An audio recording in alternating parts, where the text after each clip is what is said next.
सभी बच्चे बच्चियों को नवरात्रि की बहुत बहुत शुभकामनाएं। माता रानी आपकी सारी की सारी मनोकामनाएं, सारी की सारी विशेष डिजायर, सारी की सारी जो भी हों पूर्ण करें। यही मेरी प्रार्थना रहेगी माता रानी से आपके लिए भी।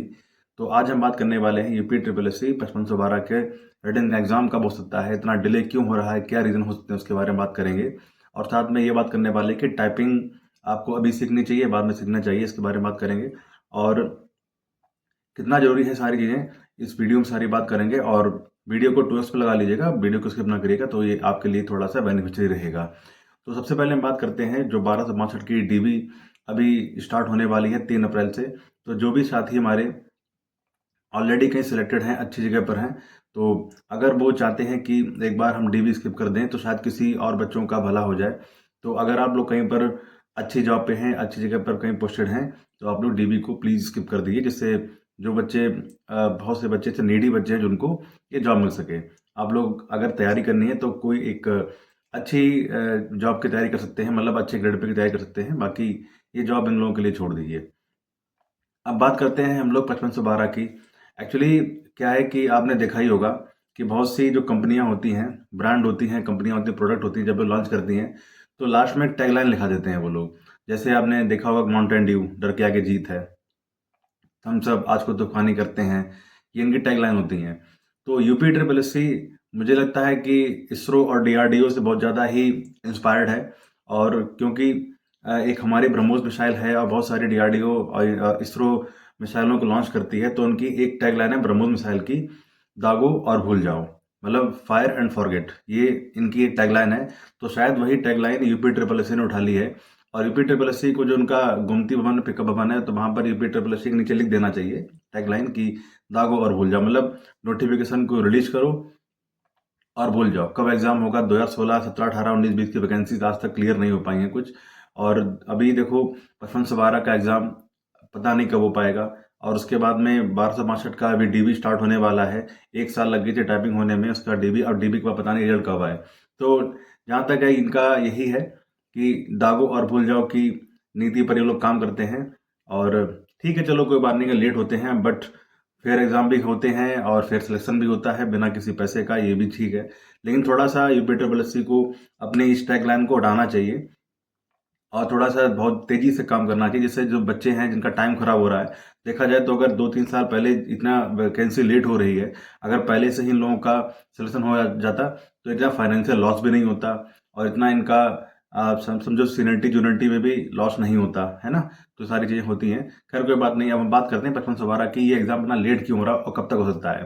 देखिए, सिंपल सी बात क्या है कि इतना एग्जाम ये वाला लेट हो चुका है, चाहे आप बीपीओ का ले लिए या 5512 ले लीजिए, 1262 ले लीजिए। तो जो कमीशंस में या जो गवर्नमेंट में जो अधिकारी होते हैं, वो यूपीएससी क्वालिफाई करके होते हैं, आपको पता ही होगा, है ना। तो उनको पता है, जैसे कि हम लोग जो एस्पिरेंट्स हैं या फिर 2000 ग्रेड पे या 2800 ग्रेड पे की जॉब कर रहे हैं, तो वो कहाँ तक सोच सकते हैं। मैं सबके बारे में बात कर रहा हूँ, अपने बारे में बात कर रहा हूँ। तो उनको मालूम है कि एग्जाम इतना लेट हो चुका है कि शायद एस्पिरेंट्स का मैंडेट गवर्नमेंट की तरफ ना हो, और जितने भी कमीशंस होते हैं ये कहीं ना कहीं गवर्नमेंट ही इनको रेगुलेट करती है, ये नहीं डायरेक्शन में काम करते हैं। अब ये बात पता है कि पेपर लेट हो चुका है, बच्चे गुस्से में हैं, बच्चे वापस धरना देते हैं, तो कहीं ना कहीं इसका डायरेक्टली जो इम्पैक्ट है गवर्नमेंट के ऊपर पड़ेगा।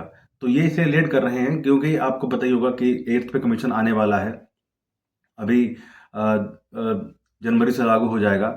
और वो सोचते हैं कि जैसे मान लीजिए अभी अगर आप ज्वाइनिंग दे देते हैं तो उसका कुछ खास फर्क नहीं पड़ेगा, और नेक्स्ट ईयर 8th पे कमीशन भी लागू हो जाएगा। और उसी के बाद में आपका जो कह सकते हैं कि इलेक्शन ईयर है वो भी स्टार्ट हो जाएगा। 27 में चुनाव है, तो उसका भी उनको पहले से ही अपनी मतलब फेवर में करना पड़ेगा लोगों को और एस्पिरेंट्स को, बाकी चीज़ों को दिखाने के लिए।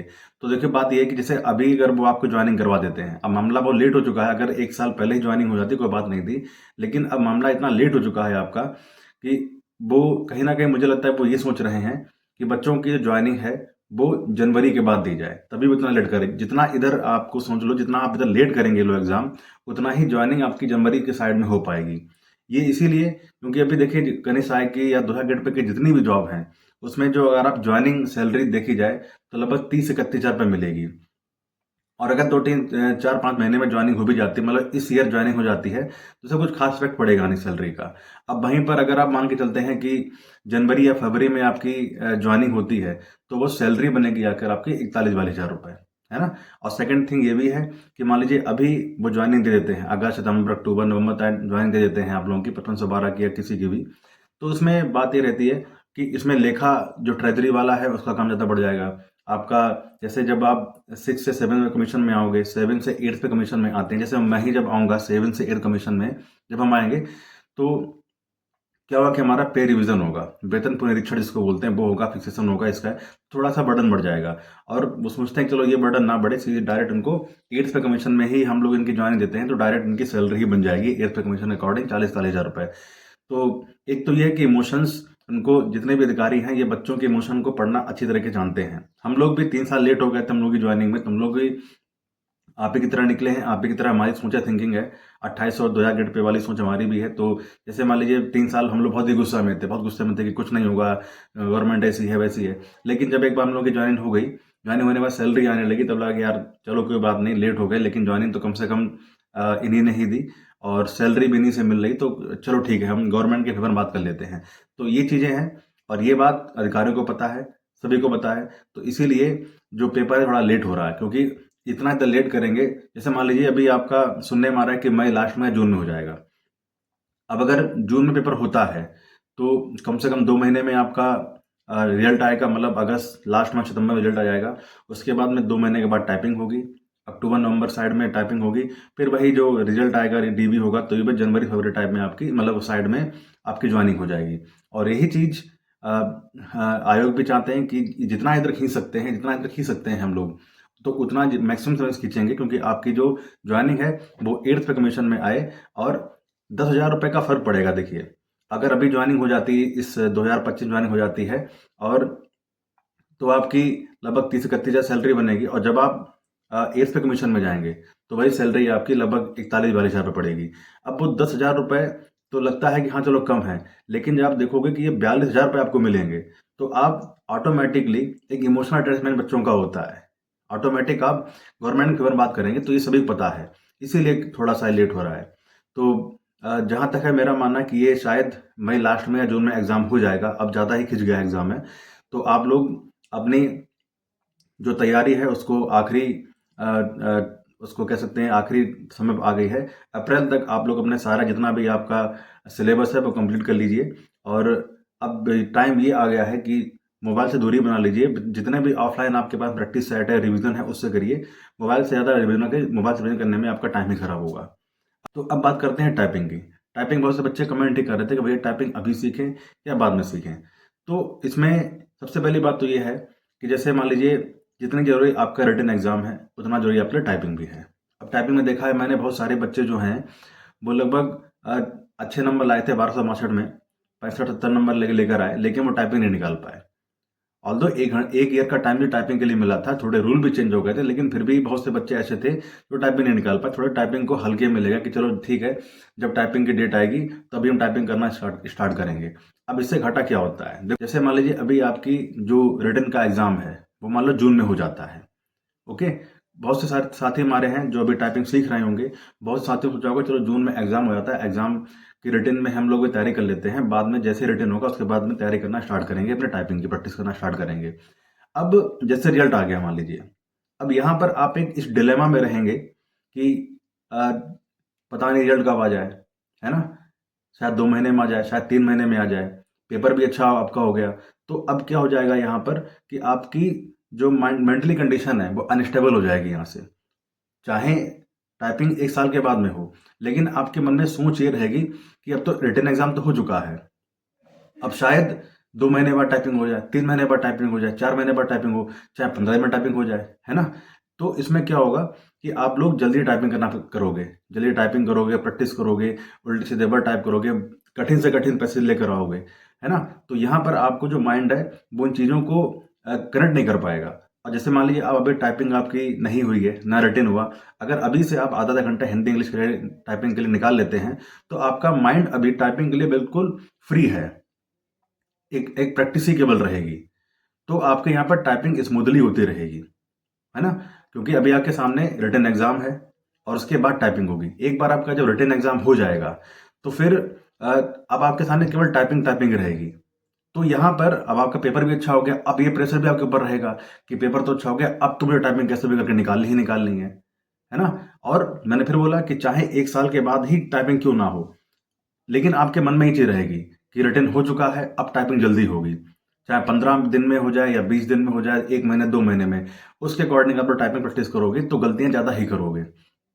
तो मेरा मानना यह है कि जितने भी साथी हमारे हैं 55 की तैयारी कर रहे हैं या किसी 32-84 की भी तैयारी कर रहे हैं, वो टाइपिंग अपनी साथ साथ में लेके चलें। ज़्यादा नहीं, आधा घंटा हिंदी आधा घंटा इंग्लिश कर सकते हो। अगर ज़्यादा बोर हो रहे हो, जैसे जब मैं प्रैक्टिस करता था अपनी, तो मैं क्या करता था कि जैसे हम लोग ऑफलाइन करते थे, उस टाइम ऐप ज़्यादा चलते नहीं थे, 2016 के टाइम की बात है, और नेट भी इतना नहीं था। आप लोगों के पास खैर इस टाइम तो बहुत सारे सॉफ्टवेयर हैं टाइपिंग के और ऐप के, सारी चीज़ें हैं। तो मेरी मतलब एक फेवरेट बुक थी हैरी पॉटर की, हिंदी वर्जन मैंने मंगाया था, नोवेल उसका मंगा लिया था। तो हैरी पॉटर की जो पहला वाला जो बुक है, Harry Potter and sorcerer stone करके है, पारस पत्थर वाला, तो मैंने पूरी नोवेल अपने सामने रख ली थी, मेरी फेवरेट थी लगभग वो बुक, तो मैंने पूरी पूरी वही टाइप कर डाली थी।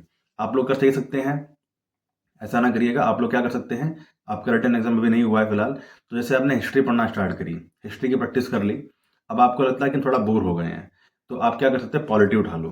पॉलिटी को सामने रखा अपना, पॉलिटी के जितने पैसेज हैं, माइक्रोसॉफ्ट वर्ड खोला, वहाँ प्रैक्टिस आपने कर ली, ये कर सकते हो आप। तो यहाँ से आपकी टाइपिंग होती रहेगी और उसके साथ में आपका थोड़ा बहुत रिवीजन भी चलता रहेगा पॉलिटी में, या मतलब जो भी आपका सब्जेक्ट फेवरेट हो, ज्योग्राफी हो या हिंदी हो या इंग्लिश हो, कोई भी हो, तो जो आपको अच्छा लगता है वो पैसेज को रखिए, माइक्रोसॉफ्ट वर्ड खोलिए, वहाँ प्रैक्टिस करते रहिए। आधा आधा घंटा करते रहेंगे अभी से, तो आगे ज़्यादा आपको प्रेशर नहीं फील करेंगे पेपर होने के बाद में। अगर आपने सोचा कि हम पेपर होने के बाद टाइपिंग स्टार्ट करेंगे, तो शायद आपके लिए आगे दिक्कत हो जाए, क्योंकि 1262 में ही हुआ था। लोग सोचते रहे चलो टाइपिंग कर लेंगे, प्रैक्टिस कर लेंगे, ये कर लेंगे, और बाद में रूल भी चेंज हो गए थोड़े से, जिसकी वजह से क्या हुआ कि बोलो टाइपिंग बहुत से बच्चे थे जैसे नहीं निकाल पाए। तो ये है कि आपका जो पेपर है, आप जून तक हो सकता है, और ये पेपर मैंने फिर बोला कि इतना खींचा जाएगा कि आपकी ज्वाइनिंग जो है वो जनवरी में हो जाए, सीधा 8th पे कमीशन में ज्वाइनिंग आपकी हो जाए। ये एक आयोग की मंशा हो सकती है, जिससे उनकी सैलरी अच्छी मिले। जहाँ सैलरी अच्छी मिलेगी वहाँ आप जितने भी आपके गुस्सा गवर्नमेंट के लिए या कमीशन के लिए है, वो सब खत्म हो जाएगी। आप एक इमोशनली, हम लोग ऐसे होते हैं कि सोचते चलो खुद ठीक है, लेट किया कोई बात नहीं, लेकिन आखिरकार जो हमारी जो रोजी रोटी मिली या जो फैमिली हमारी जो खुश हुई है, वो इसी कमीशन की वजह से और इसी गवर्नमेंट की वजह से खुश हुई है। चलो ठीक है, हमारा मैंडेट इसी गवर्नमेंट की तरफ हो जाता है। तो ये था आज का छोटा सा वीडियो। आपका जून तक पेपर हो जाएगा, और बाकी टाइपिंग जैसे ही आप प्रैक्टिस कर रहे हैं, प्रैक्टिस अभी से स्टार्ट कर दीजिए टाइपिंग की भी। बिल्कुल भी इस चीज़ को ना सोचिए कि हम रिटन एग्जाम के बाद टाइपिंग प्रैक्टिस करेंगे। बाकी प्रैक्टिस टाइपिंग के बारे में जो भी आपको कन्फ्यूजन हो, जो भी आपकी प्रॉब्लम हो, मुझसे शेयर कर सकते हैं। मैं लगातार आपसे जुड़ा हुआ हूँ। फिर मिलते हैं अगले वीडियो में, तब तक के लिए नमस्कार। नवरात्रि की बहुत बहुत शुभकामनाएं।